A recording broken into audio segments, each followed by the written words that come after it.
I valori dello sport sono universali e non sono diversi da quelli che servono alla politica e alla vita pubblica.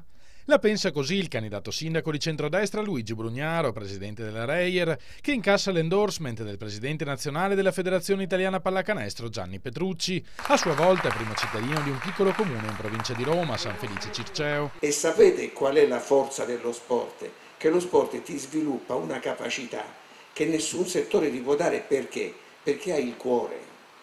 Nello sport c'è un'emozione che non ti dà nessun altro, ma voi l'avete visto quando c'è una partita di calcio, l'inno, lo spirito. Un cuore come quello di Bebe Vio, la giovanissima schermitrice di Mogliano, colpita a 11 anni da una meningite che ha obbligato i medici ad amputarle le braccia e le gambe, ma che non si è arresa e ha continuato a praticare il suo sport preferito. L'idea della rivincita che sta nello sport, l'idea della vittoria meritata, per cui come merito e non come diritto, l'idea della sconfitta come punto da cui partire per ricominciare, l'idea di rialzarsi quando si cade e l'idea dell'orgoglio e della dignità personale.